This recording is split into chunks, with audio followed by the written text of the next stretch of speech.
pendengar yang budiman, ada beberapa khurafat wanita terkait bab haid. Khurafat yang pertama, wanita haid tidak boleh potong kuku atau potong rambut. Khurafat ini sangat menyebar di kalangan masyarakat. Khurafat ini sering kita jumpai, baik di masyarakat perkotaan atau pedesaan, baik orang kaya ataupun orang miskin, baik orang tua ataupun muda. Ketika mereka haid tidak boleh memotong kuku, ketika mereka haid tidak boleh memotong rambut. Para pendengar yang budiman, tidak ada riwayat yang melarang wanita haid memotong kuku. Tidak ada riwayat yang melarang wanita haid memotong rambut. Demikian pula tidak terdapat riwayat yang memerintahkan agar rambut wanita haid yang rontok dicuci bersamaan dengan mandi pasca haid. Bahkan sebaliknya, terdapat riwayat yang membolehkan wanita haid untuk menyisir rambut. Padahal ada kemungkinan ketika wanita haid menyisir rambutnya, ada bagian rambut yang rontok. Ya, coba aja ketika seorang wanita menyisir, waktu pagi atau sore atau malam atau siang. Ketika menyisir, ada kemungkinan rambut-rambut tersebut rontok. Disebutkan dalam Sahih Al-Bukhari bahwa ketika Aisyah radhiyallahu anha mengikuti haji bersama dengan Nabi Muhammad SAW, sampainya di Makkah beliau haid. Kemudian Nabi Muhammad SAW bersabda, "Da'i umratak wan qudi raqsak wamtasiti." Tinggalkanlah umrahmu, uraikan ikatan rambutmu, wamtasiti, dan bersisirlah. Hadis riwayat Bukhari. Hadis ini menunjukkan bahwa rambut rontok atau potong kuku ketika haid hukumnya sama ketika seorang dalam keadaan suci. Jadi wanita baik ke dalam keadaan suci atau dalam keadaan haid, maka boleh memotong kukunya, boleh memotong rambutnya. Syekh Islam Ibnu Taimiyah rahimahullah berkata, aku tidak mengetahui ada dalil syar'i yang membenci untuk potong rambut dan kuku bagi orang yang junub. Kemudian yang kedua, pembalut yang tidak dibersihkan akan diisap oleh jin. Membersihkan pembalut bekas haid bila tujuannya untuk kebersihan agar orang tidak jijik ketika melihatnya adalah perkara yang diperbolehkan oleh syariat Islam. Namun terdapat mitos yang cukup berkembang di kalangan wanita bahwa bekas pembalut haid jika tidak dibersihkan, maka darah haid yang menempel pada pembalut akan diisap oleh jin atau diisap oleh kuntilanak. Ini khurafat dan mitos yang tidak ada dasarnya sama sekali. Tidak ada dasarnya sama sekali. Tidak ada dasarnya. Dusta, cerita bohong, cerita yang dibuat-buat, yang menyebar di masyarakat untuk menghancurkan akidah umat, untuk menghancurkan akidah kaum muslimah. Bahkan kalau kita lihat para pendengar yang budiman, hadis Rasulullah SAW, hadis riwayat Abu Dawud, Tirmidzi, An-Nasai dan juga yang lain-lain terkait dengan kisah sumur Budu'ah.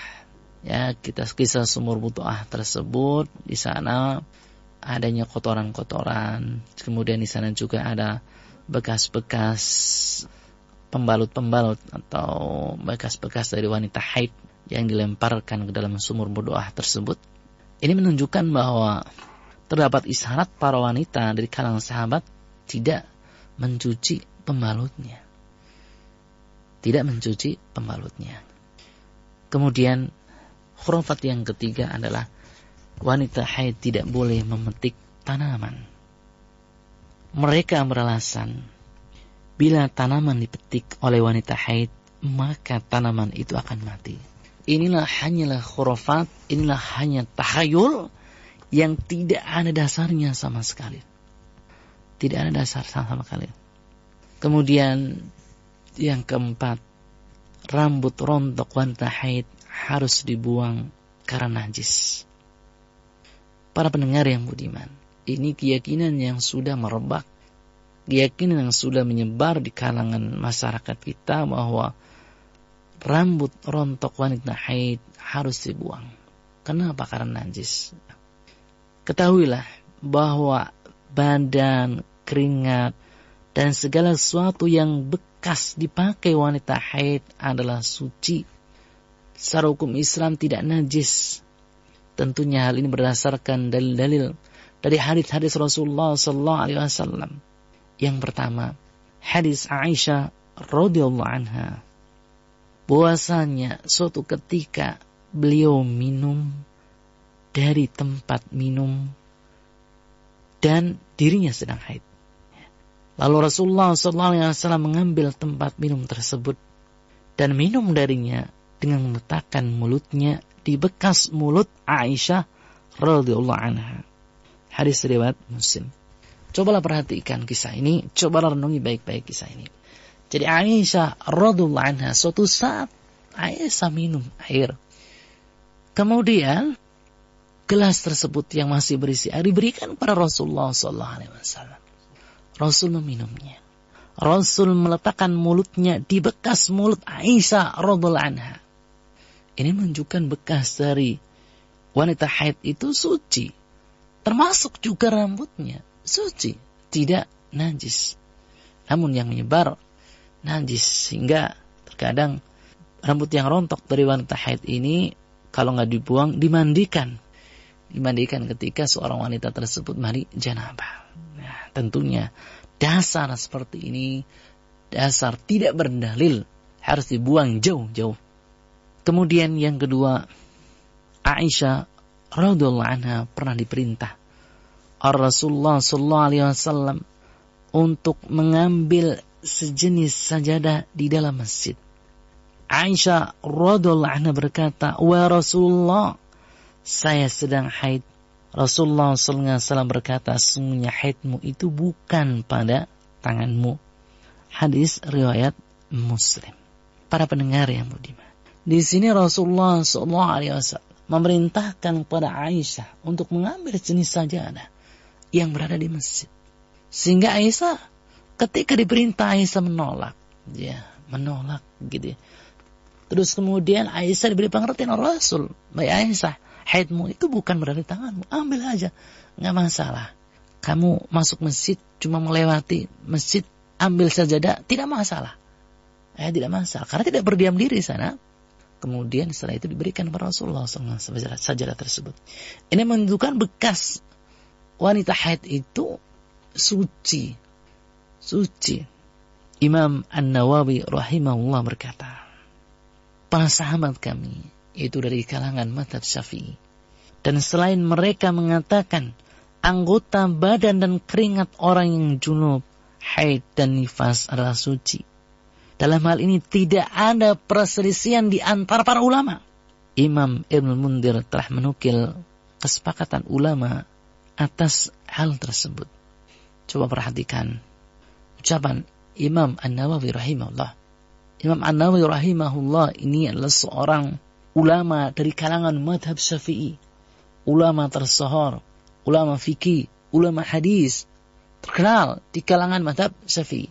Termasuk ulama senior di kalangan mazhab Syafi'i.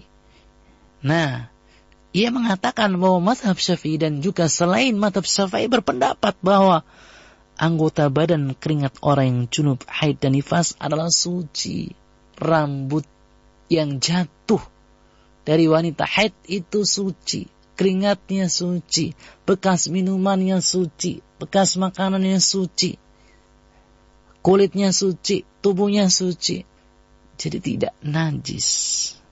Para pendengar yang budiman, dengan demikian kita sebagai kaum muslimah, kaum hawa, ataupun kita sebagai suami yang memiliki istri, yang memiliki anak-anak putri, maka hendaklah berikan pemahaman yang menyeluruh tentang masalah agama, sehingga akidah mereka kuat, ibadah mereka kuat, kemudian mereka terjauhkan dari perkara-perkara khurafat. Allah alam misal.